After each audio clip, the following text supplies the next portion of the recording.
My name is James Patrick Howaldt. Despite my flashy Anglo-Saxon name, I'm a German. I live in Denmark. I'm offspring from a shipbuilding family in Germany, and we have been sailing meter boats in many generations. My grandfather sailed, was skipper on Mr. Krupp's 8-meter Germania 3 that won the bronze medal in 1936. I think it was a disqualification of the Finnish boat that made Mr. Krupp take the bronze medal. That's very unfortunate, but that's a long time ago. I'm speaking on behalf of the 12-meter class. I'm the Vice President for Northern Europe. That's a very important job, obviously, as you can imagine. And we also are organized in the 12-meter yacht club, which is a Newport club, and there we have a Newport station, and we tend to have a Northern European station. So I'm talking on behalf of the class and that club, and basically the mission is to market 12 meters, especially vintage classic 12 meters. So I'd like to start, if we jump to the next picture, just to follow up on the pictures we've seen before, is that I am very, very proud to own the 12-meter Sparkman Stevens Vim. I've tried to buy that boat from 2005, and I managed to do that in 2014. That's basically because of Mr. Luigi Lang's help. Some of you know Luigi is the class registrar responsible for the Met, and he has an enormous knowledge and a very strong reputation with the owners. So Luigi had to tell Mr. Busconi that I was good enough to own Vim. So that's what we're trying to do. Since then, obviously, we have fallen more and more in love with Vim. She's a fantastic, beautiful boat and a very fast boat. Now we have newcomers here that are trying to give us a hard time. It's a big success, which we're very happy about. I'm actually very happy about that. The bowman on the picture you just had before is a very bad loser, but we will educate him. So let's jump to the next, just a couple of pictures. This is Vim, built 1939 to the drawings of Olin Stevens for Harry Vanderbilt. Move on, please. This is the fantastic thing about Vim is that basically everything is original. Obviously, a lot of the planking has been replaced over the years, and the deck has been replaced. All the gear, the mast, all the winches, most of the fittings are totally original, and that is actually a fantastic thing to look at every time we sail. This is the red guys, the red devils, and we also try to, our boats in the 12-meter class try to do that, to sail in the crew positions that they had in the 30s and the 40s and the 50s. This is a picture of our cockpit layout, and I think one of the reasons that Vim was so successful in the 50s and also now in 1939 was basically that the deck layout was strongly influenced by Rod Stevens, was extremely efficient, and still today it's a really, really efficient setup. Here you can see our cockpit. It's very simple, very practical. Another shot. It's not only a fast boat, it's also a very beautiful boat. This is, I think it's the first coffee grinder ever designed, and it's designed by Rod Stevens. That's probably might not be right, but that's what we tell ourselves. And this is our very simple accommodation, which is more than enough for cruising. So I think keep it simple. Almost no electronics on the boat, so everybody restoring 12-meter, don't put anything in that's not really necessary. That's my position. This is a picture that is hanging in the Royal Sydney Yacht Squadron in Sydney, which shows Gretel sailing in front of Vim. The spinnaker is the very famous red top spinnaker that was a very well-functioning spinnaker that actually was Vim's spinnaker, and I think we just found out about that story, and the next spinnaker we're going to buy, hopefully not that soon, will have the red top. Short on Vim's life, there's really 5 phases it had. It was built by Harry Vanderbilt in 1939, and the reason was that he had agreed that with Mr. Sopwitz that they had to moderate themselves a little bit, and they should start sailing at 12 meters rather than J boats. So Vanderbilt built Vim, and Sopwith built Tomahawk, and Sopwith traveled to the Solent, and I think they won 22 out of 27 races in 39. So we had a very, very successful first season that is also documented with some very nice video footage, which is really fun to look at. The second phase came in after the war, when the Royal Yacht Squadron and the New York Yacht Club agreed to compete in 12 meters. And there were 3 new buildings, I think most of them, if not all, were Spartan Stephen designs, and they had the challenges, and there in the finals, Vim lost 3-2 with a few seconds to Columbia, that then beat the S out of Scepter. And that was the second phase in Vim's life. The third phase was really that the boat was bought, first chartered, then bought by Mr. Packard, who lived in Australia, obviously, and became the trial horse for Gretel. And the impact, it seems, if you read the book there's a Jubilee book of the Royal Sydney Yacht Squadron, that the Vim has had an enormous impact on Gretel's performance. For a long period, it was actually faster than Gretel. They took the boat back to Newport. It was a trial horse, and Gretel was obviously a faster boat than Weatherly. Still, the Americans beat the boat. They just sailed the boat so much better. Then the boat Vim was almost lost in the early 80s, but it was then bought by Mr. Mosconi, who the Italians had a strong period of falling in love with the 12 meters. The Trivia was there. Tomahawk, still owned by Mr. Mosconi, so if anybody has an interest for a fast, classic 12-meter vintage, then you can buy Tomahawk. It's owned by Mr. Mosconi, who's an elderly gentleman. He still loves that boat, but I think he eventually will sell it.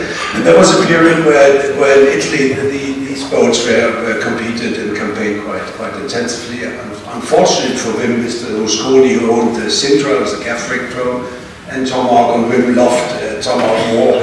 So for many years, Vim was sitting in the shed basically from 91 to, they sailed a little bit, they restored the boat completely back to original layout and setup in 2004.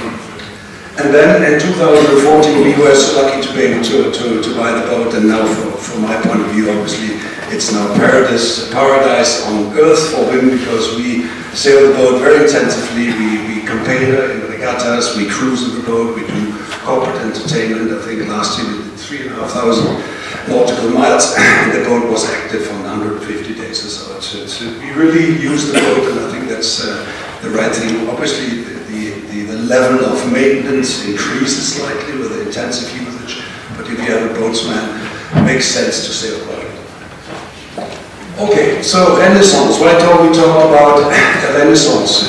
In the Nordic area in 1997, there are about 5 yachts, 3 in Norway, and I think 1 in Germany or so. And then suddenly, coincidentally, we as a couple of friends and we bought the Johan Anker boat Thea, which is a 1918 second rule boat, and then Wilfried Beek bought Trivia, Sascha Veit bought Flicker 2, and that all happened without any coordination. We all went to Cowes, to the America's Cup Jubilee, and that was really the kicker in a way for the 12-meter class. And then it was basically dead, right? Because there were, I mean, the boats had, after 87, I think there was the World Championships in Luleå, but after that the class basically fell apart. And a lot of the boats were rebuilt to cruising boats with catch rigging or whatever. But after 2001 it picked up again. And now we are, I can show you the list. We are now at 23 yachts in the Baltic Sea, and the number is growing. There are unfortunately owners that are rebuilding, restoring, and even new building classic 12 meters. And one of them is sitting here. Henrik, you did a fantastic project. I think most of you probably know that project in detail. We have 2 projects in Germany. One is the Anker 434, which is the last 12 meter that Johan Anker designed in '39, was never built, and the Dane, who now unfortunately doesn't live anymore, Tim Larsen, he built the boat 4 years ago at the Oberberking yard. Then Oliver Backing, and unfortunately I also have a small stake in that, and a couple of friends are doing the Alfred Meyer Janetta from 1939, which was a very, very fast 12 meter. I can show some pictures on that. Maybe just go back 1 second. There's still very good opportunities to join the scene, because there are still around on the world existing, I would say, 5, 6, 7 classic 12s which were built before the Second World War, that are in okay-ish shape, that need some, I mean, they're in different shapes. I believe all of them need quite a bit of work, but they are available. They all have a fantastic story. They all are great designs, and obviously we the owners in the scene up here would love to see more people buy boats, so we can go from now, typically we are 12 to 15 boats at the regattas, to be 20, 25. And I think hopefully most of you already know that we will have the World Championships for the 12 meters next year in 20 here in Helsinki, and I really hope that we will be 20 boats or so coming up and competing here in the waters, because we now have 2 12 meters under a Finnish flag, which I think is a great achievement, which is also a good reason to come here and to see if there are more syndicates or owners that could have an interest in doing that. The way we have been able to build the class has really been by having 3, 4, 5. It's obviously an increasing number of people that really have a passion for pushing on, right? And I think Vim in Germany is one of them. Oliver Backing, who did the restoration of Sphinx, and then basically on that basis started the yard as one of the driving forces. Henrik, you are one of the driving forces. And Philip, you are now joined. You are very, very active. And the way we try to build interest for the class is to organize a series of regattas which consists of 4 core regattas, which are typically 3-4 days, where we meet in Glücksburg and Dyvi. This year we're going to sail in Wismar. Then we're going to have the European Championships in 2 locations, in Skagen and in Maastricht. And then we do a long weekend in Copenhagen. And we then try to establish also social events that make these occasions really, really attractive, and that support that the crews and the owners build friendships. And I think, Philip, you know all the classes better than I do. I think we have a quite unique atmosphere and comradeship between the owners. So it is a fan class, because we know each other. We have known, some of us have known each other for 20 years, and the group builds, and the fun is obviously also increasing with the numbers of boats participating. This is, I think, is a great shot of 15 12 meters we had in Glücksburg. 12 meters are, they're quite, they're quite big boats, and I think that the fascination of sailing a 12 meter is that they are obviously very, very beautiful boats. So are the 6s and so are the 8 meters. But we sail them now with 16, which is the rule max, and actually is also a pretty good number for sailing a classic boat, because obviously the way the courses we sail today are so short. We always sail up and down, so the strain on the crews and the power on the boats is enormous. So sailing a 12 meter well, I think, is a great experience. It's probably the same with the 8s, but getting 16 people together, come to regular training, have them involved in the maintenance of and Philip, you're probably talking a bit more about that, because they're fantastic at that. My crew, they're a bit lazy, but Philip has a fantastic group that is enormously supportive. So I've changed strategy, and people think I could be in that somewhere. But I think that's the right way to do it. But getting that team together, getting people to check in, we have a little software where people have to check in when they're going to come and manage the crews to come, and then do training is fantastic. And obviously sailing wooden boats, I think I don't need to tell you here, I think there's much more knowledge about classic yachts in Finland than the rest at least in density, more than the rest of the world. I think sailing the wooden boats is a fantastic experience, and these boats are, you know, they're very, very powerful, and they're very close matched. Philip, you can correct me, but I think we have 7, 8 boats that are basically can all win the regattas. So the difference is really how much we train, how much we have the boats under control, and obviously also the helmsman or tactician can also make a difference. But it's very little about the actual speed of the boat, and that is, I think, a very important ingredient for success of the class. Let's move on. This is another shot of the 15 12s. So this is the fleet we have right now. I mean, some of you might know that we have quite some divisions in the 12 class, because obviously, because it has been an America's Cup class, there has been some periods where the development has been enormous. Right now we have one Grand Prix boat in Denmark, Vim and Vice President. That's probably the fastest 12 meter ever built. They lost against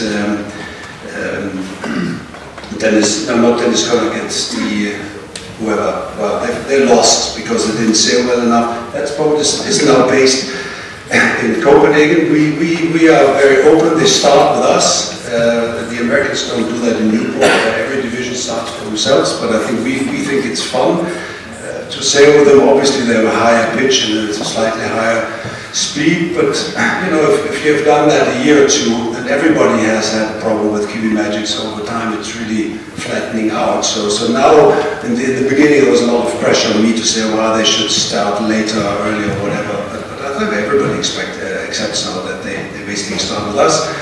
Then we have a modern division, which is very new for us here. It's Chensek, which is owned by an Australian guy that lives in Sydney. Jose de la Vega is a very entertaining person, and he thought that it must be more fun to sail 12 meter up here, because 12 meters he was not really interested whether we're same division or what, doesn't really matter. He starts and he has a lot of fun, and that has now led to that we hopefully will have Sverige back. The boat has been restored by a German guy who wants to sell it. Has some interest in Master to buy that boat. And then Hugo Steenbeck, some of you might know, has just recently bought the Clipper, because he thought that he could go with that boat to Newport and win the worlds in the modern class. Unfortunately, that will not happen, because he won't be ready with the boat by then. Then we have the Antique division, which is first rule boats. So there are quite a number of them. We have now 3 gaff-rigged 12s. It's 2 in keel and 3 in keel actually. Varuna and Sintra and Haiti. And also, these boats are obviously much slower than our boats. But the way we integrate them in racing is that we found, basically by looking at the performance of the boat, that if we give them a 32% shorter top mark, they basically are in the loop. So they race with us, start in our start, go to the top mark, and sail with us on the course. Right? The Americans think that's completely ludicrous to sail sailboats like that. But we think it's fun, because it's fun for them, and they also come across us from time to time. So we have to look at them and make sure we don't collide. And then we have the group of Division D yachts, which is above there. That's also the group where Svanne will actually end up in when she's ready.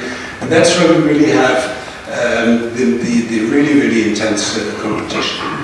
What we also do, which the class doesn't recognize, is that we have developed what we call a Baltic handicap, which is basically a loose-stance performance, which I upgrade every year. And so we have a second rating, so you can win the handicap. If you have a second rule boat that obviously is a slow boat, you can still win some racing, which has had quite a big impact on the boats that don't have a chance to win on the line. They sit with the watch. It's not recognized by the class, but we do it anyhow.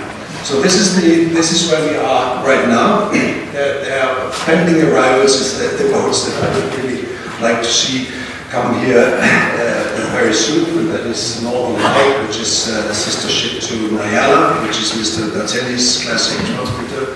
That is very difficult to beat. We lost 3 times in the worlds against him.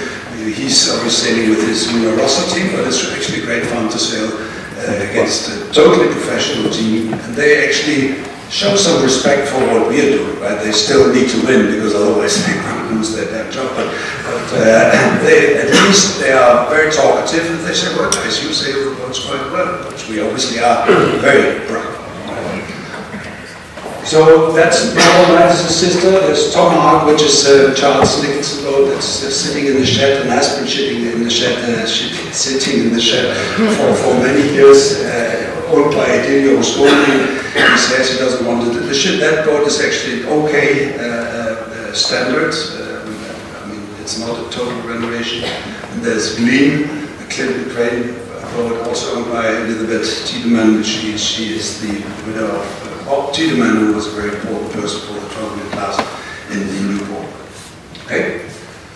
Here, our friends here on the first boat here, that is actually the Wings team on Elaine in 2015, was it 2015, right? Where there was quite some breeze. This is, I think we had 23, 25 knots. But since we sail in the Glücksburg Fjord, it's flat water, which is, not the most. That's actually quite nice for 12 meters not to have too much wind. So I think it's a great area. I remember sailing the 6-meter World Championships here, where we were outside there. There were fantastic sky and no wind. So I think that's also very fascinating. We're going to look forward to doing that next year. Hopefully, a little bit more wind. Okay. I think factors driving the Renaissance is really, I think they're really beautiful and powerful boats. The Dragons 5, 6, and 8 meter thing are great boats, but I think Philip, you can probably explain that better than me. That the team you have with 16 people and getting that to work, the power you have at hand, this really makes, I think, the 12 meters a different experience, and getting that to work is really fantastic. We have a very active and interesting circus, which we manage and spend. Philip, can tell how many hours you spend. I know how much I do in organizing these events, finding sponsors, finding clubs that arrange, but we control it very, very much. So we find a club, but we tell them quite precisely how we want it and what kind of a social program we typically organize also. And I think it's important. We are typically 12 to 15 yachts showing up through these regattas. That makes 180 to 240 sailors. So that's also a big group where you can have a lot of fun. Right? Even if it's, you might say, if you're 6-meter sailor, you might say, well, 12, 15 boats is not a lot, but there are a lot of sailors. So in terms of fun in the evening, it's still a great, I think great community. I think I said that. I think it's very close racing, especially in the 37, 39, the late pre-World War II boats. I think we have stable / increasing value of our boats. At least that's what we can see, what people pay for restoration projects, but also for transfer of boats. The prices have been going up at least over the last 20 years. That's obviously quite cyclical, and the liquidity in the market might be zipped for a decade if you get the timing wrong. But basically, not like a modern boat, you don't have any depreciation. So you have a slightly higher maintenance budget, but I would say it's pretty close to what you would have to depreciate on a modern boat. And if you go into TB52 or RS40, whatever, the boat is 20% of the initial cost after a year. Right? So I think so in terms of, because I think it is important for owners that the money doesn't disappear. Right? And from my point of view, it doesn't.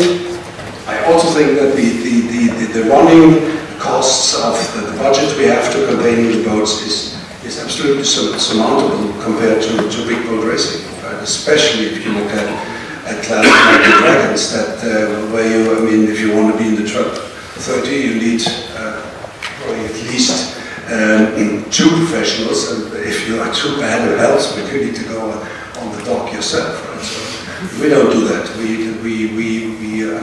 The 12-meter rule is completely open for professional sailors. There are no restrictions in terms of categories, but we don't like seeing that. But when Mr. Patelli comes with the Luna Rossa crew, I think we always take it as a big challenge, because it's okay. Here a little bit more. Here starts. Another thing that is important is that we have good social events. This is the Robin Berking classic shipyards ship hall. And here, every year when he does the Sterling Cup, has 2 evenings there with always a great band and always a great party. And it is quite important to do that, because it's not only about sitting and nerding with your boat, it's about having fun and having friends and sailing together. We also do other things. This is the launch or the baptizing of the Anchor 4-3 boat, 434, that is Eric. Unfortunately doesn't live anymore. So we did, after racing, we did a real ceremony, and we expect the owner to then throw a party for all the sailors on the boat. If the first owner does it, then obviously it's very difficult not to be the second. Right? And this year we're going to have 4 or 5 boats that are going to be 80 years, and women also. So some of the owners tried to do a joint party, right? And so I said, no. We have 4 races, and we're going to have 4 80 years sailors.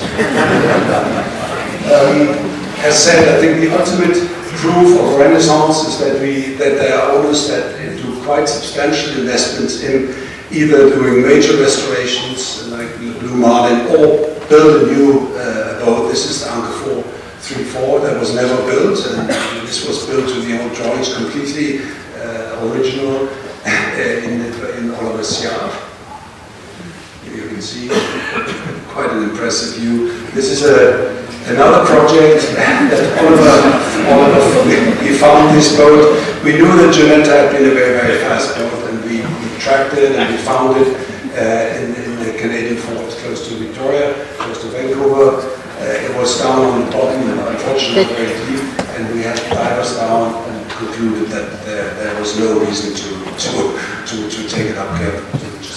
That way, and chopped it off and brought it to Flensburg, and then it had been sitting there for some years. Now, this is 2 months ago, when the boat had been turned, and as you know, you all are specialists in hulls, and you can see this is a fast hull. I think this will be a really, really competitive boat.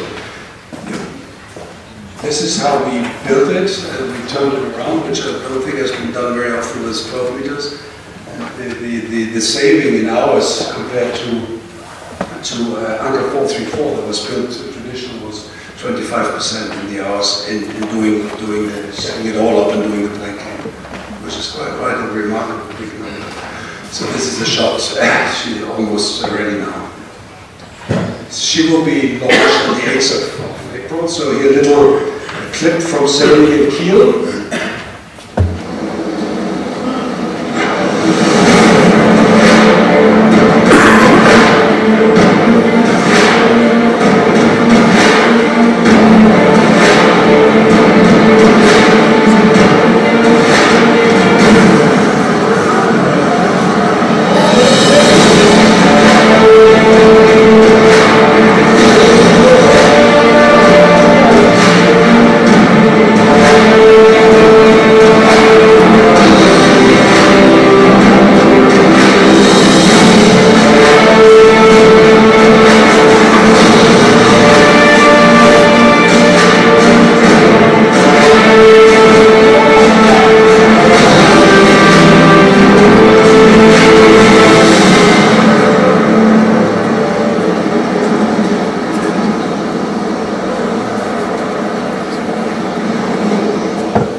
So if you want to join, which is the purpose of the presentation, and you need help, which maybe could be obvious, we will help you, right? We will do everything. We will tell you about the prices, the restoration, how we run the projects, and we're not going to tell people what to do, but we can help. So there is now a lot of knowledge about how to do these projects, how to run them, about the costs and everything. I'm involved in 3 projects, and they're all syndicates. And a lot of people say, well, isn't that terribly difficult? The answer is yes, it can be very terribly difficult, but it can also be very easy. If you really have a group that are passionate about doing this together, and you have one soul, Philip or myself, that is running the show, it's actually very easy to put together such a project. And the idea is that, you know, if you are a busy guy yourself, you cannot use a 12-meter properly yourself. So it is a much better idea to campaign the boats really actively, and they use them for cruising or for corporate entertainment. So please tell your friends, look in your own pocket if there's some euros left, and join us, because I really hope that this journey will go on, and this will become more and more successful. Obviously, there's also a 12-meter class in Newport. That's where they're going to have the World Championships this year. Unfortunately, we're not going. The action in Newport is primarily with the modern boats that are competing, which are before the wing keel boats. That's very competitive, and there's people spend really a lot of money there. Then the Grand Prix was very active, and Bill Koch still was in there, and Roger White lived. That has come a little bit down. Now there's the first boat in Scandinavia. I think even now that these boats are actually quite affordable. Difficult to sail though, the Grand Prix boats. But I really hope that we can push the vintage class forward, and then eventually see the moderns, or even the traditional boats, which are the Weatherlys and the Columbias here, coming to the Baltic Sea. Thank you so much.